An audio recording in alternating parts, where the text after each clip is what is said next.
a significant amount of time on it, keeping track of it, using it pretty much all my time over the last 2 years or so.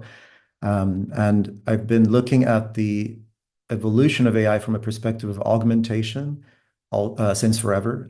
We're going to see that in a couple of slides, in a couple of chapters. What I call that, but some of these ideas are a decade old. Others have been updated yesterday in a sense of perspective of newness. But that's kind of sort of where I'm coming from in terms of what we're trying to do here together. And the reason I'm calling presentation the next 1,000 days has to do with a provocative essay from just a couple of weeks ago.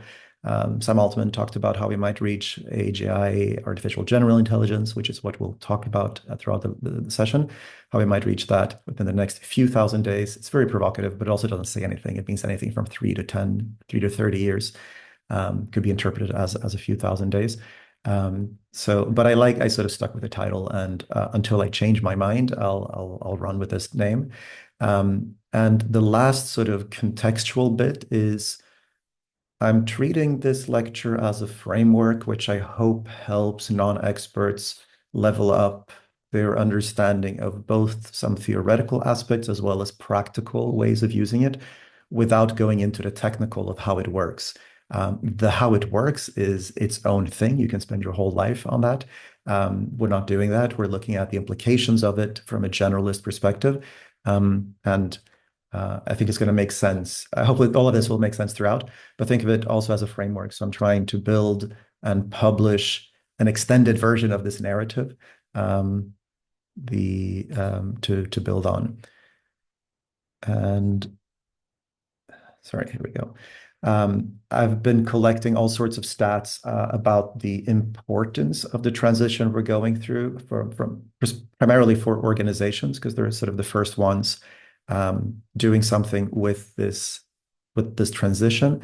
And of course, the numbers are staggering and they just keep going up. So the amount of people who need to make decisions around AI, of course, you're dedicating a significant time into such a program. So of course, you're already on board with this thinking. But what's been interesting me is sort of the sheer amount of investment and interest that we're receiving and how none of that is going away. I think these numbers are only going to keep going up. As I tried contextualizing, the ideal audience is one who has some technical understanding. So of course we can't be non-technical when it comes to AI, but also that's very different from being truly technical in terms of implementation and actually building this. So we are primarily users of it, not builders of it. But as we'll see in the narrative, I think we can grow our technical understanding by sort of asking the right questions and spending the time with the right tools.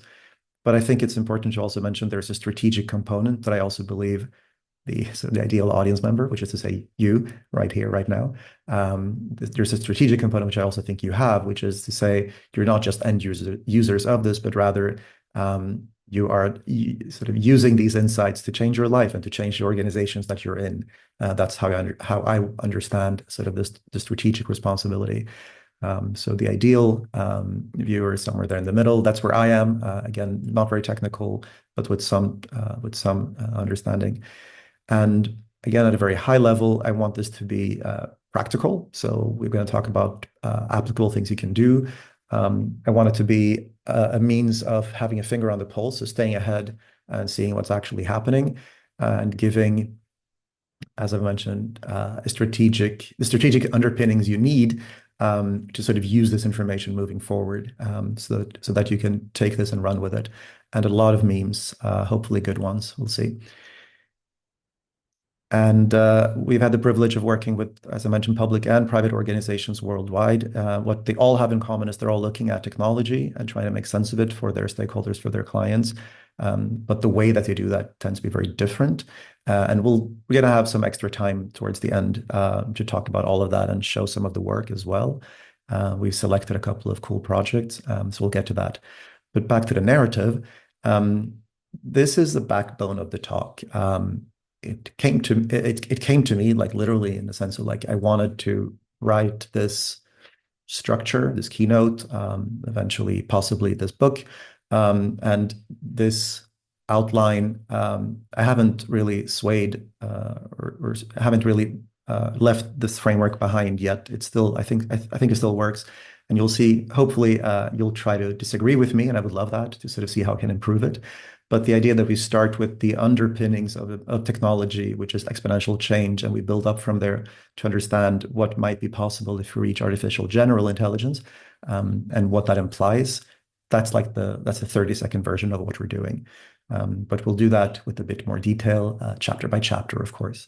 So, as a technologist who's asked to show up and talk about where technology is heading for certain, one of the biggest certainties is that of everything is accelerating when it comes to information technology, and this has been true for quite a while. This has been true since the 60s, where you have a doubling of performance or a halving of cost every 18 to 24 months. Moore's law is one name associated with this, but there are many other power laws that mean that the capacity of our systems increases, information systems, so storage, bandwidth, memory, processing, keeps going up, and to the right, and the equivalent cost keeps going down. And this has been true for many decades. And if you take this and extrapolate, you get a really good sense for what will be possible a few years down the line. And this is arguably how all tech companies think and operate. The theory behind this is pretty solid. It slows down at times, but the general principle is this will keep going for forever. There's no reason to believe this is going to stop or taper off. And that's a theme we're going to keep coming back to. It's very difficult to keep track of expectations when it comes to all of technology.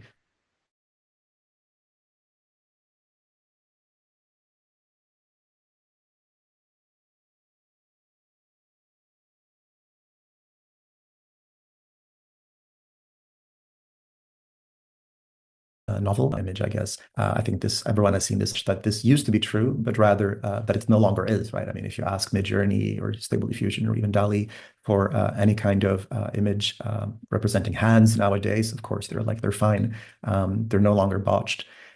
So that speaks to the need we have to keep updating our expectations of how things actually work. But it doesn't mean we can be inattentive. So if you ask an image model to create an image of salmon jumping upriver, this might not be what you meant. I had to force Midjourney to get this. Of course, it's smarter than that, but I thought it was a funny anecdote. Anyway, and the fact is we have to be very specific. Sort of language is hard.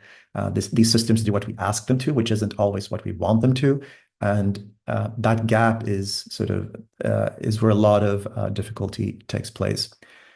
And technology has a direction. Technology evolves in a certain way. It moves towards lower costs, as we've seen, but also more prominence, more ubiquity. It's present in more and more places. It evolves towards increased complexity. So if we take something as trivial as an ebook reader, it has a past. There were technologies and other technologies that led up to it, and this is true for all technological artifacts. It changes our expectations. We used to hunt when we were hungry. Now we tap. There's no way of going back, even a little step. We keep increasing our expectations of how things are supposed to work. This is sometimes called technological somnambulism, Langdon Winner, technological somnambulism, so sleepwalking, and the idea that we think that we can pick up a technology and then put it back down and somehow be unaffected by it. But that's not true. The moment that we're familiar with the technology or that we've used it, it has changed our perception of the world, and we have changed. It's like a ratchet, those cogs that only move in one direction. You can't twist it back. Doesn't work. And that's kind of how I think of technology at large. And we'll see this theme coming back. And technology is everything we make, everything we create, everything that isn't of the natural world is technological, everything of the built environment. And technologies live, much longer than we do. They've been around since forever. Not just the bills and the coins that make up money, but like the very concept of money as a technology. We assume it's obvious that you should be able to store value in an object and hand that object over to someone else and have them perceive the same value, but that's a construction. That's something we've made for ourselves. The techniques through which we harness fire or through which we write, the utilities, the tools, the techniques, all of it are technological, which means that they obey sort of similar laws or rules or patterns over time. And AI is a so-called GPT. It's very confusing because we're used to the GPT of the general pre-trained transformer, but there's another GPT, which is the general purpose technology. And a general purpose technology is one that can be used for sort of much more than that which it was invented for. And they're invisible, like we don't see them. They're just there. The printing press is just there, electricity, like we can't even imagine the world without electricity. That's the ratchet effect. Like there's no, what do you mean there's no phone? What do you mean there's no internet? It's just, that's how the world's supposed to work. It would be horrible if we lost our smartphones collectively and we can't even imagine the world before it. Yet, it wasn't here 10, 15 years ago. So these general purpose technologies, they weave their way into our lives, they become invisible, and they change, again, our expectations of how things are supposed to be. And technology, or sorry, AI in particular, is at this very interesting intersection. I'm realizing it's a provocative statement, but there are no experts on AI. It seems that it's a safe claim to make, that no one can be an expert on all of these things because AI sort of sits between studies and areas of research that will take your whole life to get into, between computer science, statistics, linguistics, psychology, data science, ethics, math, and many, many more. And nobody knows all of these. It turns out the only one who knows all of these is AI, are the language models, which is a very interesting twist. But nobody's an expert on all of these things. And the best we can do is to sort of see it from our own perspective. And it comes together in its own unique way, but we're all limited to one point of view and one area of expertise, which is why I like coming at it as a generalist who has no depth in any of these areas, but enough to sort of see a big picture and trying to sort of carve out that story. If you ask AIs, so here I asked GPT-4, Claude, and Perplexity, what were some of the milestones of the field in the past few decades? This is a good list. The list should actually be updated, I guess. Every month there should be a new dot here in the 24, but because there's so much happening, but it has to be retroactive. But the point is, there's a pattern. There are more and more and more milestones, and each one of these was like revolutionary. In 2017, the attention is all you need paper by Googlers, or now ex-Googlers, sort of is the reason we have GPTs today. Of course, there was a lot of research before this. We've been through numerous AI winters, and the list is arbitrary, of course. Like this is just a suggestion, but each one of these dots or tennis balls or whatever has been a significant step forward, and we have more and more and more of these. And this is a graph that I've been using in presentations for like a lifetime, way before this thing going back was actually a measure of sorts. This as a metaphor has always worked, which is we tend to overestimate short-term effects of technology while we underestimate their long-term effects. And it's difficult to sort of keep track of both. Our expectations of the world is linear. The world, in technological terms, tends to be exponential. And exponentials are very, very difficult to wrap your head around. And whenever we question, whether this is actually going to happen, we have to keep in mind that the amount of research and investment going in is only going up, up, and up, which means that it's likely that we're going to see the curve of change keep going up and up and up. And in terms of calibrating our expectations, here are two representations of how much has changed in the last 2 years or so, or not even. So on the right, the animation that just restarted, is the sort of the leaderboard capabilities of the main language models. And you see OpenAI sort of staying way ahead on with GPT-4 until recently, Anthropic pulling up. And then the interesting thing is all of them started rising afterwards. And the sort of the scoring is absolute, not relative, so they can actually keep going up. And but it's a comparison. But the point is, more and more, like the more you advance in terms of capability in language models, the more the other players catch up. So there doesn't seem to be a situation where like one actor is staying ahead of everyone else. And this is a huge topic. Like this is the implication like of everything we're discussing here today is like, okay, so, but it's going to be one or multiple organizations behind this, or will it be in the hands of everyone? Because there's no question of whether it's going to happen. It's more like, okay, now that we're kind of assuming that it will keep happening, what are the best outcomes? The image on the left, there are so many of these on X or Twitter where you simply do the same prompt on different versions. Here it's Midjourney. Do the same prompt on better and better versions and of the same image model, and the quality just keeps going up. So both the amount of parameters being used as well as just the quality of the generation in terms of fidelity is remarkable, and it's going to keep going up. Like, no, there's no reason to believe any of this is going to stop, as we'll see. These apps have rapid adoption but low retention. What does that mean? The take-up time for 1 million and 100 million users for ChatGPT was days. Like it was measured in like a matter of weeks, rather.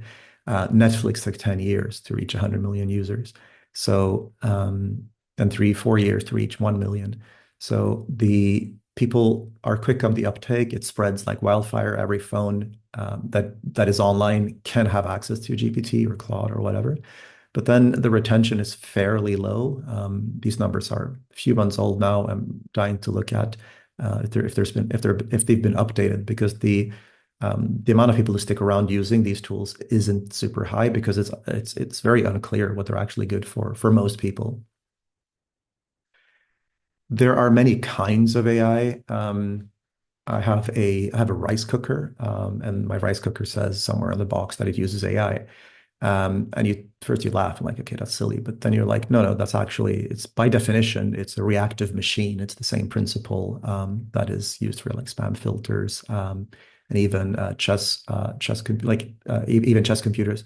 So it's a principle, it's a form of AI that is utterly distinct from, say, generative AI, which is in itself distinct from like predictive AI, which is used in companies and supply chains and so on and so on. So there are many kinds of AI. There's not a single one. And this, of course, overlaps a little bit with the previous diagram of the areas. But it's one of these things to keep in mind, because we're going to focus a lot on Gen AI, but of course, there's so much more. This I'm going to skip through. I want to focus on the other bits, which is what's happening at the cutting edge. It's crucial to keep an eye on the state of the art. SOTA is a term you might hear depending on who you're talking to, SOTA, state of the art. And it's simply a measure of like what's currently capable, because it's changing every single day.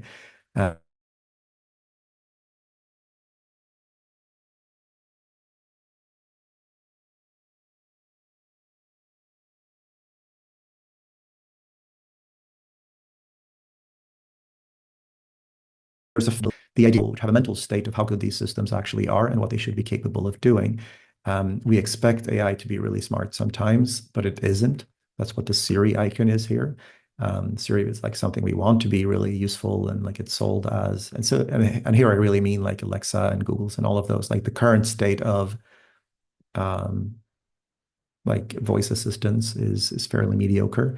And that's related to the techniques they use, and and privacy reasons. For a bunch of reasons, they can't be more competent, but they fall on the sort of in the lower right quadrant in terms of like we expect them to be really smart, but they're pretty crummy. And the opposite of that is when ChatGPT came about a couple of years ago, or when AlphaGo won against Lee Sedol in Go about a decade ago. It's when we have actual performance which way outweighs our expected performance, right? We think things are going to be so, but actually they're like, whoa. So this jagged frontier, I don't know a better way of representing this. I don't like the consultancy thing of the two by two matrix, but the underlying idea I think is solid. Of like it's really difficult to have a mental picture of where these systems perform well and where they don't. And keeping an eye on SOTA is sort of just being aware of like how good these image models actually are. And this slide, we could actually take a step further, which is Flux 1.1. My favorite image model is Flux. It's remarkable in terms of fidelity, and like you can produce like this will fool virtually everyone. And the point about 1.1 is they've made it even more photorealistic in terms of like how you can tweak the image, so they even look less and less shiny and have that whole AI vibe. But it's becoming harder and harder to tell. That's for static images. In terms of video capabilities, the capacities just keeps going up. I don't know how big you all are on Twitter, but about a year ago, there was a big thing about Will Smith eating spaghetti, the video on sort of the top right. And it's, of course, it's painful to look at something that is so sort of amorphous in its current shape, but then the video and sort of underneath him is just a year later, which I mean, there's so many examples of AI generated video that we're no longer seeing it, and this happened in the last few months. It's really remarkable, and again, the fidelity will just keep going up. In terms of personal use cases, some companies, of course, as we know, seem to be betting on wearables. I'm fairly confident that that will be a good use case, and I don't think they're going to be by third-party vendors. It's one of those things where the network effects will win out most likely. So the Androids and iOSs will end up being, they'll remain the wearable OS as opposed to dedicated hardware, but I hope to be wrong. And crucial also at the cutting edge, robotics hardware has been getting better and better and better over the years, but the software has been pretty limited because, well, there had been very little progress before, pre-GPT in terms of like visible use cases of technology, of AI. So we have increases in hardware without the proportional increase in software. Well, that of course has changed in the last few years. My personal hunch is this is where OpenAI is aiming. It's like they collaborate with I think the robot on the lower right. It's called Figure 1 or Figure 2 now. That's the one on the lower right. It runs GPT. It's fairly slow. I've seen some demos. It's the remarkable bit is how this is just like the first version of something like this. Keeping in mind, like most robots are just pre-programmed. They're not actually intelligent, like factory robots and things. They are intelligent in a very broad sense of the word, but they can't discover how to do new things. Whereas what we expect from robots is like, no, they should be able to learn. They should be able to sort of pick up from us, et cetera, et cetera. And that tends to happen now with better software. We could go on about the cutting edge, but there's so much. If you feel like anything is missing, let me know later, because we can always include more cutting edge examples. But there's a metaphor that I feel is crucial to understand now that it's sort of laid the foundations of where we are. There's a metaphor that I've been, again, sort of using for about a decade now. I think I started talking about it in 2015, the idea of augmentation as opposed to replacement, because AI is often used in the sense of like, oh, let's replace people, functions, jobs, tasks, etc., with them, and that's certainly one way of using them.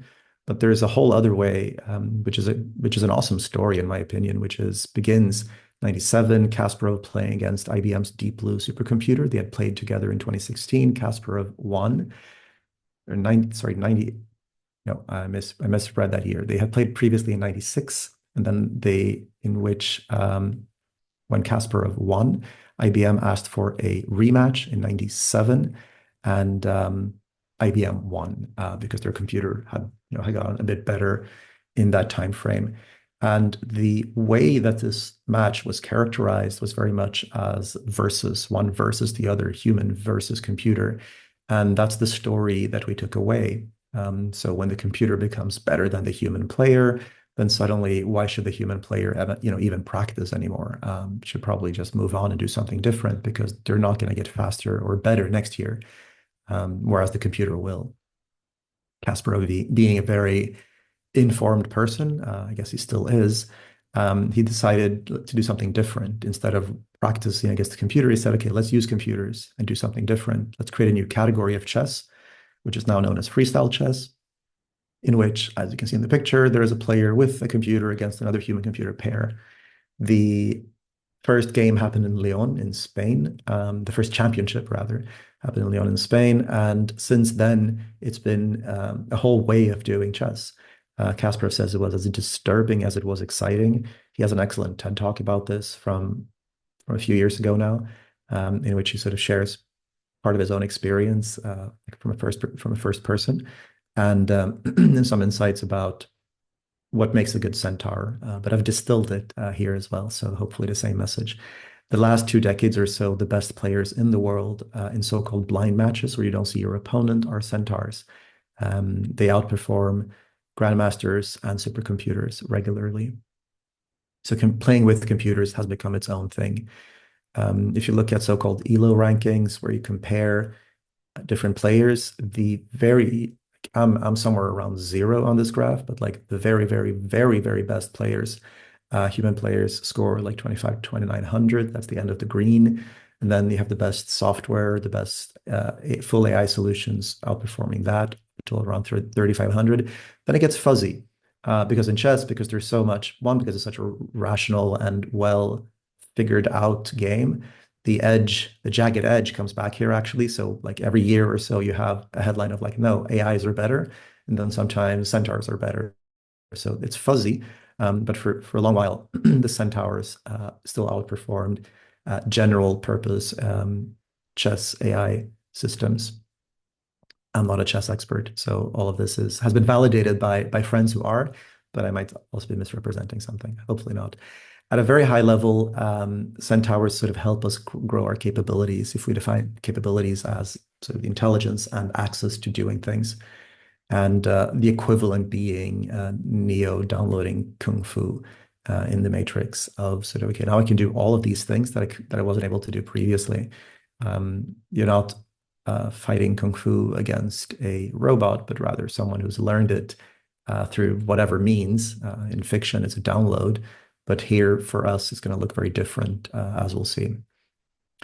A couple of examples of this. When Netflix purchased the rights to House of Cards, this was a BBC series. They were moving into custom programming. They said, okay, let's do sort of a high profile, high likelihood of success series. And they decided all of the casting and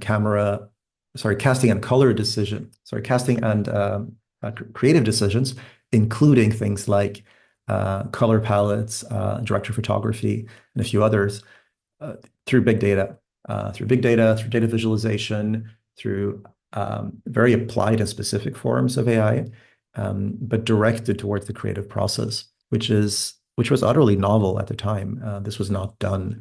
So the VP of content says it was about 2/3 gut, 1/3 data. It's not about listening just to the data, but like for the first time, it's also not just gut, which is like traditionally how creativity works. Original programming budget up and to the right. All the streaming companies do this now. They track how many seconds we hover over each tile in the interface. They keep track of like our demographics, and they know what's scoring well and where. So that's a form of sort of centaur thinking. And moving on, there are a few other forms. This list is huge. I'll focus on a few things like if you're a coder, you have to be using Copilot and/or Cursor and/or any coding tool, really. They make you at least 50% faster. And in my case, we'll talk about this in detail later. Like in my case, it's unlocked. I'm not a coder, but I've been doing so much code simply from like knowing how to ask the right questions in the right order, and knowing how to take a few steps back. It's remarkable how much can get done if you commit. In football, VAR has been a big thing also for about a decade. There's no AI involved, but like you have cameras, you have other eyes on the ball. So instead of having it, so VAR, sorry, I'm not a football person either. I'm not a football person. I learned all these things for the sake of the examples, but you have the video assisted referee, meaning you have a few other people looking at what's going on, like whether it was an offside or whether the ball went in or not. instead of being like just the eyes of one or three people on the court. So this slow introduction of other forms of intelligence is what I would characterize as a centaur thinking. And there's quite a few examples where we have statistical statistical representation of how these systems outperform humans. So it's not just an opinion, but really there's a bunch of examples now where centaur systems actually are more capable either than humans or machines on their own. One of them is a study, the most recent one is the study by BCG, and together with Wharton School of Business. And their main conclusion, and this is one of my favorite slides, is this idea that if mostly LLMs, right, the systems that were sort of currently state of the art, if we assume a normal skill distribution, if you're under average on any skill, you have the biggest potential gain. So they will level up someone who's under average, who have a skill level under average. They will level them up to above average. If you're already above average, you will still get a boost. That's a 17%. You'll still get a boost, but it's much smaller.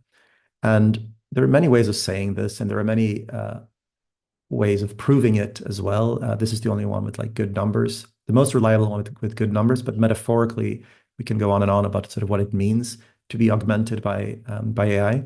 But the fact is, regardless of like where you are on the skill level, you can expect to get a boost from these systems. And there, the takeaway is, to me, is we're below average on most things. Speaking, at least for myself, like, we're good at a few things and you specialize in those, but then like everything else, you have this massive opportunity to become like above average on things that you know nothing about. That to me is really powerful. It's not so much like, oh, will it be better than us? We'll get to that as well. That's later on. But more like, oh, but it's going to make everyone as good as everyone else. And that's also a complete reframe of how we can think about all of these systems. Oops. Maybe the systems will plateau in terms of capability. There's some evidence to that, which is to say the systems at large will get as good as us, but no better. That would be sort of one scenario. And another scenario is if they keep getting better than us. And that's called superintelligence. We'll talk about that in a second. We can't be too reliant on these systems. Last year, there was a few examples of like mushroom picking guides that were generative. You really don't want that. So the idea that you still need an expert in the loop to decide on what's credible and what isn't. We know about hallucinations, of course. All of that, I think feels like that's where you're spending also a lot of time thinking about with the course. The biology lesson here is we have many forms of symbiosis in nature. There's some that is mutually beneficial. There are others where you have one side helping the other, and you have competition between species, and then you have sort of predatory relationship like we have with our food, our meat, sort of our animal-based food, where they don't even know they're in an ecosystem with us. So the message here is we have to think very carefully about what kind of relationship we want with our machines, like what kind of centaurs we're actually building. Who are we and who's the machine in this system is a hard question. A couple of practical things. We've all been working with LLMs, I hope. And at the very essence, sort of what do they do and how do they work? High level, there's a lot of data being fed in, whether you're using an image model or a language model, like you have all parameters that determine sort of the outcome. Some of this we see, some of this we don't see. That's the takeaway here. Like we only really notice the bits that we're writing, but if you use things like custom instructions, you've seen sort of that there's more stuff going in than what you see on screen. And if you've read about system prompts, you start understanding how much calibration there is going on behind the scenes for every prompt we make. Like the prompt you're doing is just the tip of the iceberg to request that completion or to get that response. There's a lot of things that you're not seeing for every prompt that goes out. That's the key takeaway there. And here is for the things that we do see, it helps to add a lot of structure. That's sort of a general task I've felt applies everywhere. Here is one framework for doing structure. I think the most important thing is to like use any framework. So depending on what you're asking for, the more detail you give the input, the better your output will become. There's no doubt about it. We have some models like O1, which perform so-called chain of thought, which do a little bit of that for us. So they're expanding on your reasoning. And even in that case, you get better responses if you, again, give it structure. What does your output look like? What's an example of what you need? What should it not be doing? Like the more detail you give, the better the outcome always. A second tip is related to these are very practical things, I hope, but like comparing models. I think we sometimes get used to testing or using one tool, which has most of our data or sort of that we've become accustomed to.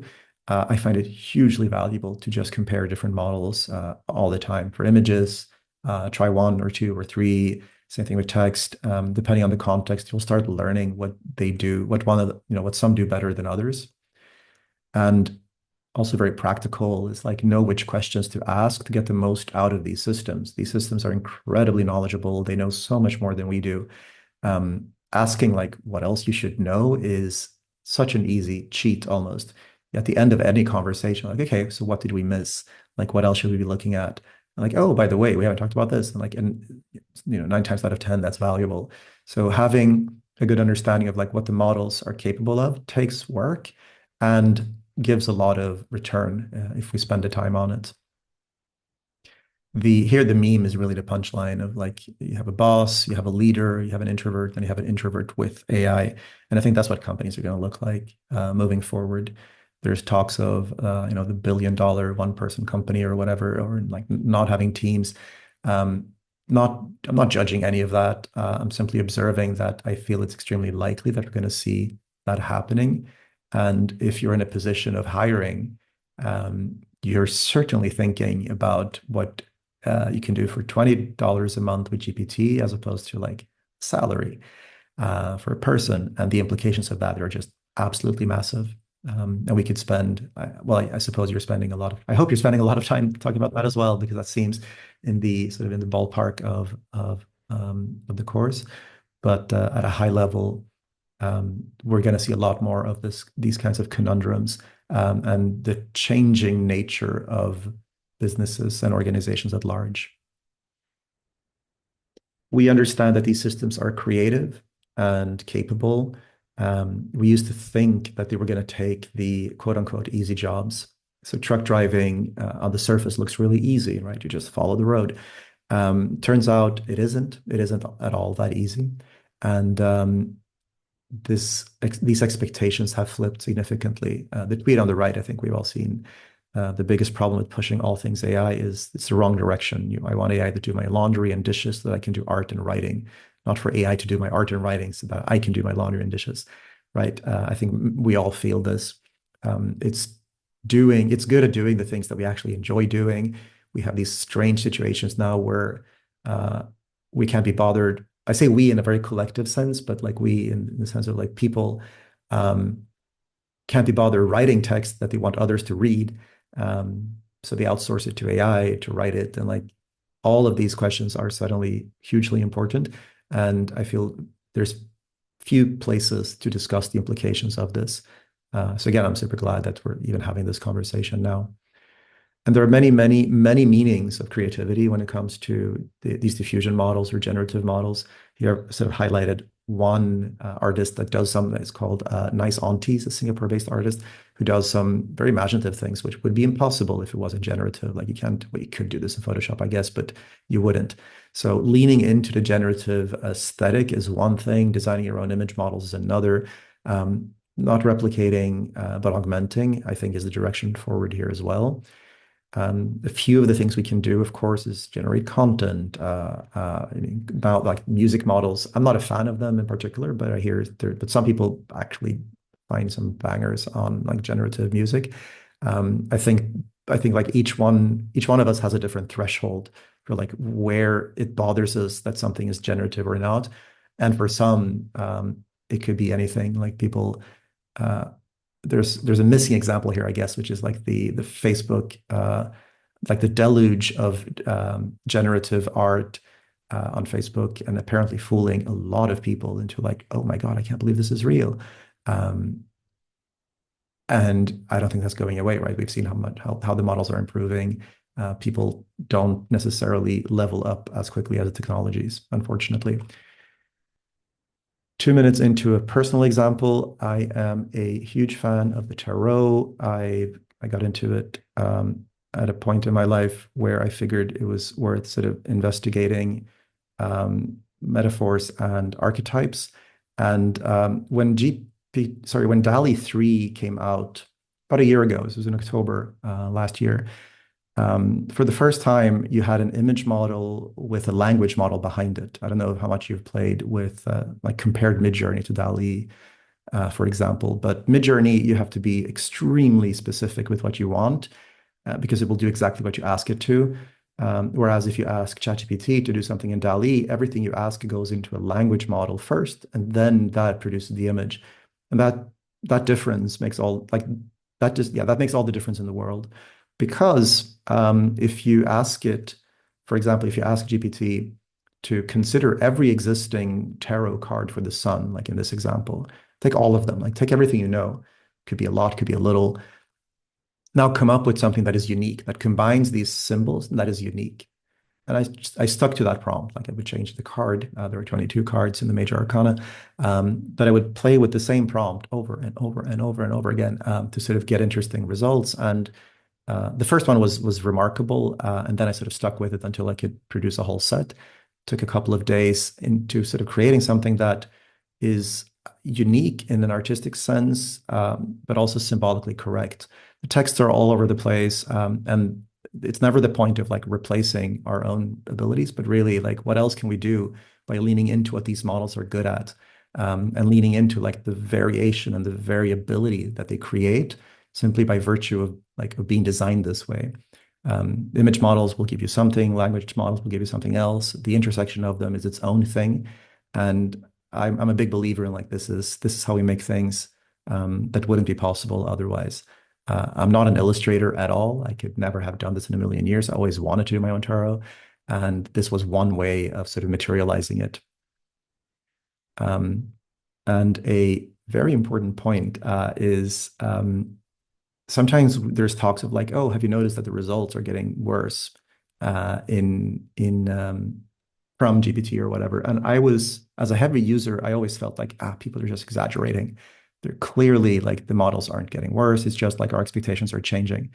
And then I did a test because on the left, so in the tarot, you have this card, the Hierophant, and the Hierophant is usually represented by this white male sitting in a chair, very religious figure. But on the left, you see the images that were produced. Like this is literally the same prompt, 6 months between one and the other. There's no forcing it here. Like, and it's even using GPT-4, not even 4.0, which is a bit worse, using like literally the same model. I've experienced this the performance degradation, which is used to be much more varied and creative and I want to say rich images on the left. And the very, very, very same prompt now generates something that is utterly borderline horrible on the right, from literally the same input. So the only reason I can explain this is this is a calculated part of how these systems are designed. So for any request, the more layers that are introduced for that request, sort of in the image generation model, the costlier it becomes. So my hunch, and a few people seem to agree on this, is the models become less and less capable over time for two reasons. One, to sort of emphasize the upgrades, that the upgrades feel bigger, and or to sort of reduce the cost. The latter is more provable. The former is more speculation. But I did not believe it until I experienced it, kind of thing. And if any of you have experiences with this, I'd love to see it. Because if you hang out enough on Twitter and Reddit, you'll notice like there's a lot of complaints of like, oh man, this used to be so much better. Now it's responding this way or that way. Until you feel it and sort of have this A/B thing, it's hard to believe. I think we're going to lean into this aesthetic McDonald's working with the artist Kakudrop.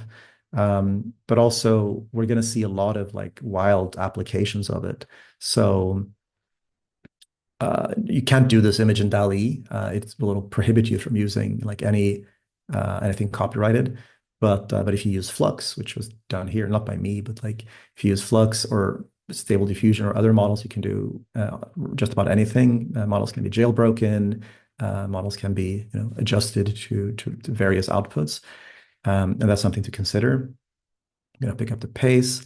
Where we go after creativity, in my opinion, is towards programming. And the reason for that is programming is a form of language that can be formalized and validated.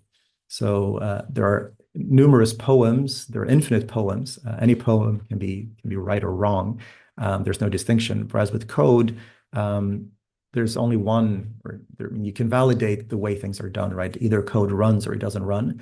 And if it doesn't run, you can work on it until it runs. And there's a huge insight there, which is for all these reinforcement learning models around coding can get so much better than for other forms of language, simply because we can prove or we can validate that the code works or it doesn't work. And the consequence of that is that these models are extremely good at coding. We could spend a day looking at this. We're going to do sort of a short take on it. The primary thing is if you're using Claude, you might have noticed the release of something called Artifact a couple of months ago by now. And Artifact is somewhere you can ask in natural language, you can describe your desired app or page, and it will then construct that using web technologies. So here in the image example, someone is asked to create a calculator, and then it's just there, like there's a calculator built on code, and then you can ask to change it. You can ask to to make whatever alterations you can imagine. You can do iteratively on top of that. That's one of numerous takeaways of like how code is being used and can be used.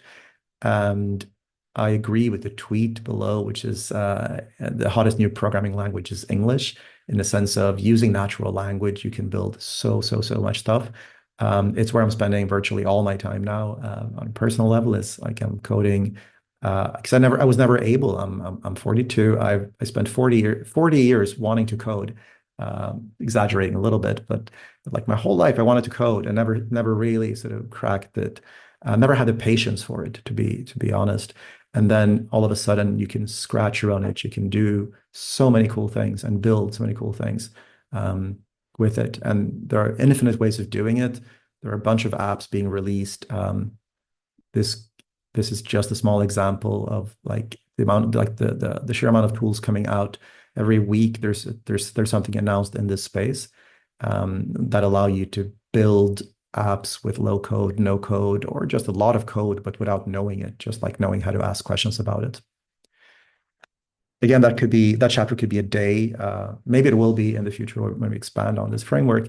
But moving on to me, the culmination of having a lot of competency in the form of code are agents. And agents is probably the biggest, fuzziest word in AI currently. I believe Microsoft rebranded their co-pilots as agents like yesterday or something. They're talking about virtual employees now. And what's an agent? It's a system capable of perceiving the outside world, the environment in which it's in, and react accordingly in order to sort of achieve a goal. And there are this could be a fuzzy definition. There are software apps that can be regarded as agents. Our robots will be agentic. But the crucial thing is they have a feedback loop. They observe the outside and they try to achieve a goal by sort of looking at that outside and changing their behavior until they get where you want, right? You, the agent owner.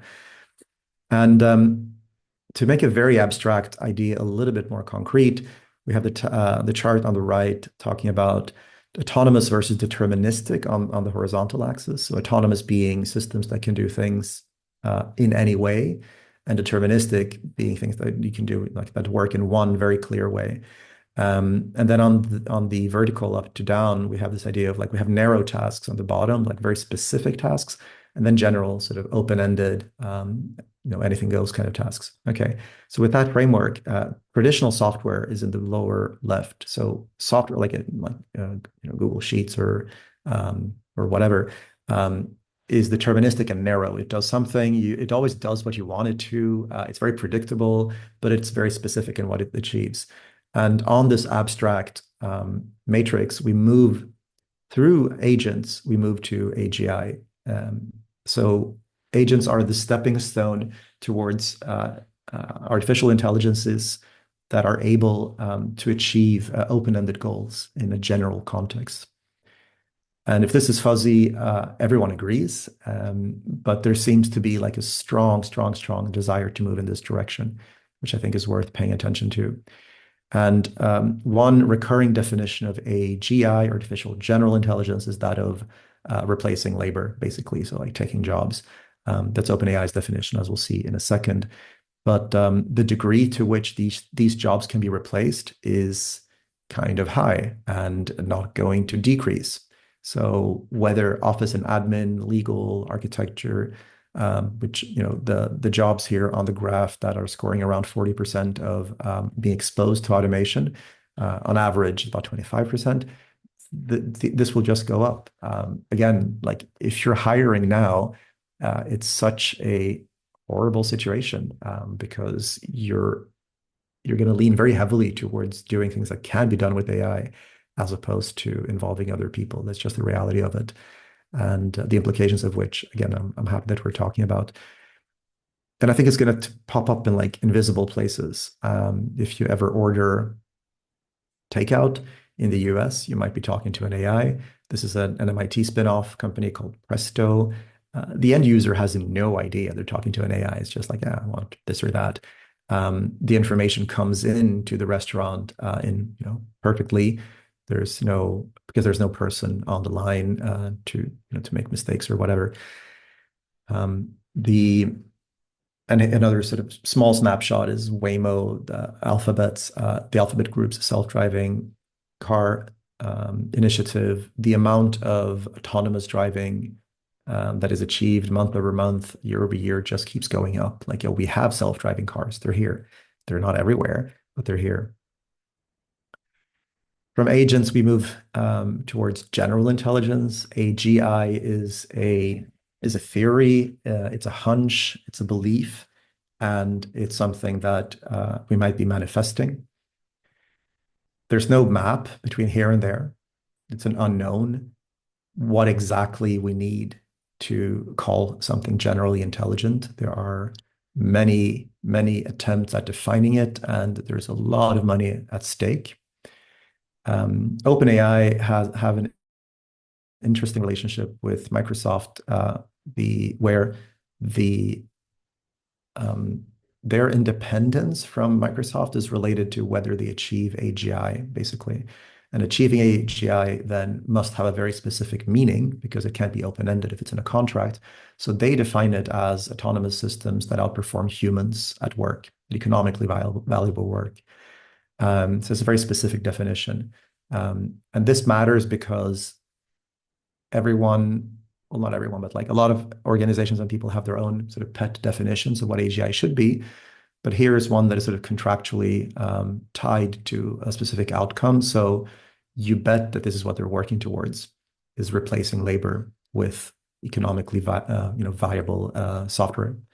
And we could, again, spend a week discussing what AGI even is.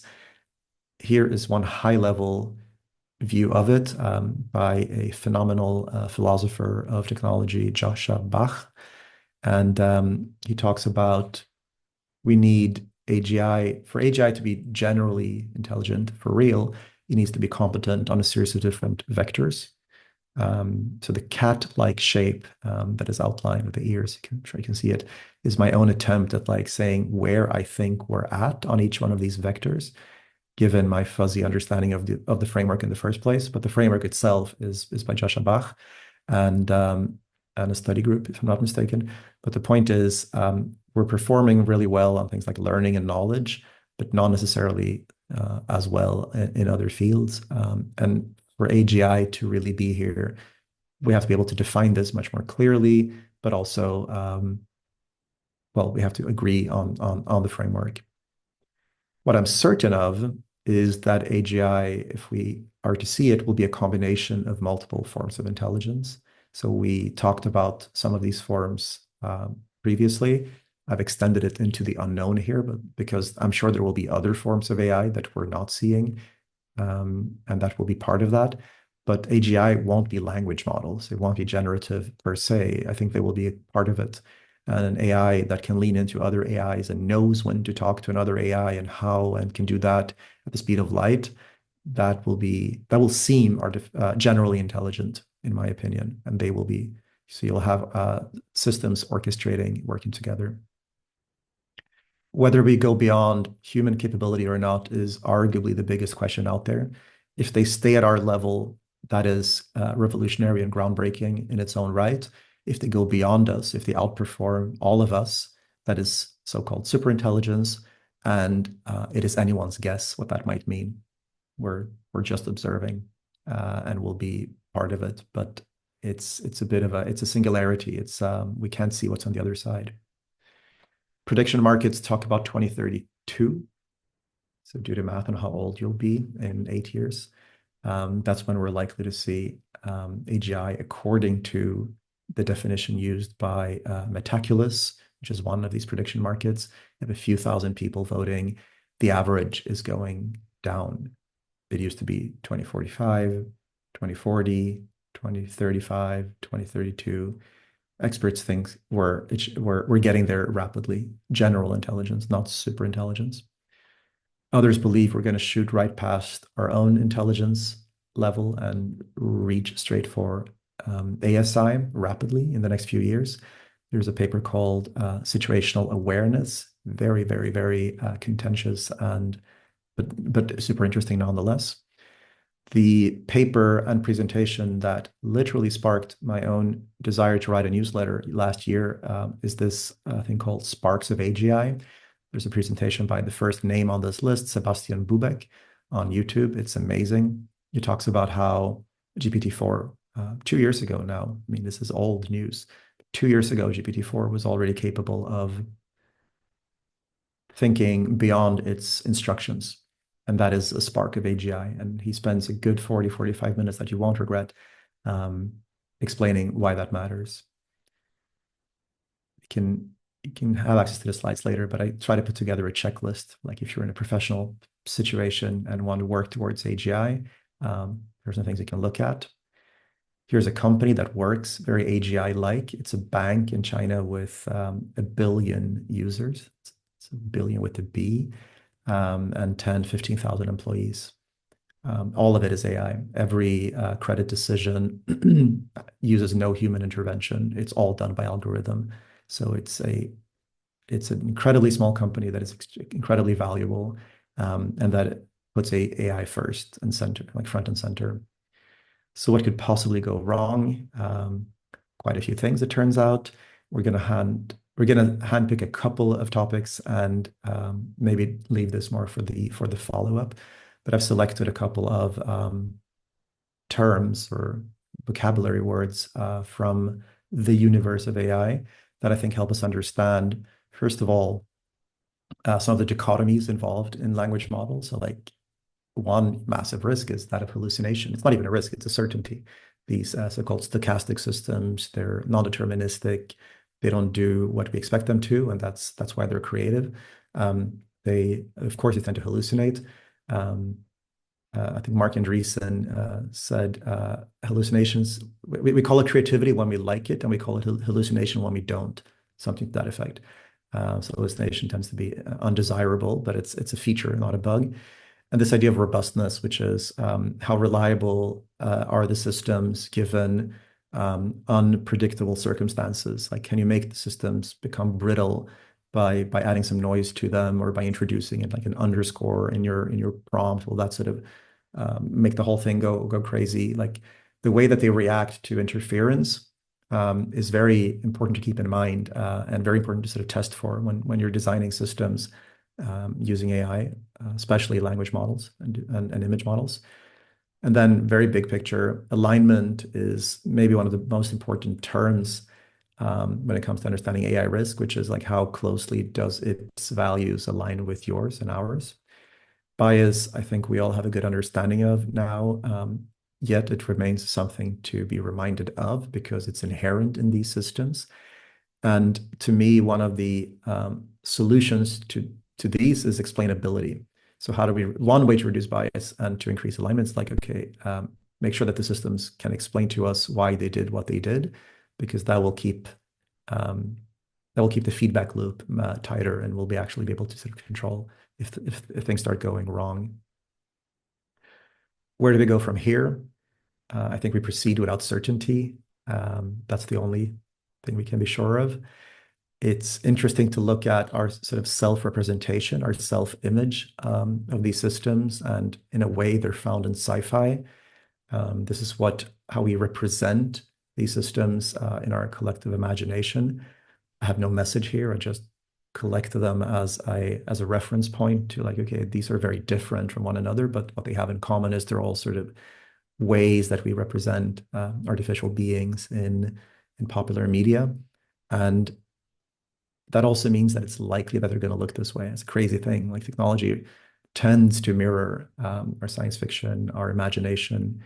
It doesn't really go into the unknown. It goes to like where the grooves have been carved, if you will. I think we're seeing glimpses of AI, and I think we're going to see it in places like the robots around us. We're going to see it introduced into like the unexpected places in the value chain and supply chain, being used for agriculture, being used at airport coffee bars where you have a robot barista or whatever. These are like kind of silly small examples, and they will be some of like the physical manifestations of where we'll see a lot more of intelligence. We might see it in every other software app. This is a real gallery, and it can be 10 times as big by now if I had nothing better to do. But like every app goes sparkly. Everything needs an AI function feature. Brand-wise, people hate AI. So like it's hate like might be a big word, but it's the perceived quality of a product goes down if you say that it uses AI. So from a design perspective, it's something we want to be super sort of cognizant of, how you introduce it and how you sort of frame the tooling. This is an unfinished slide, but I really wanted to keep it in. So the idea here is to me, the biggest risk, and I'll try to explain this as best I can, the biggest risk is a generational skill gap. I grew up with very close access to computers. I know how to open up a computer. Like I know what the pieces are. At least I used to. Right now, everything is sort of enclosed and glossy, and if it breaks, you replace it for a new one at the store. But computers used to be things that actually had components. Like I know what a sound card, a video card, a CPU, a GPU, like all of that was very clear because of the conditions under which I grew up. And this is no longer true.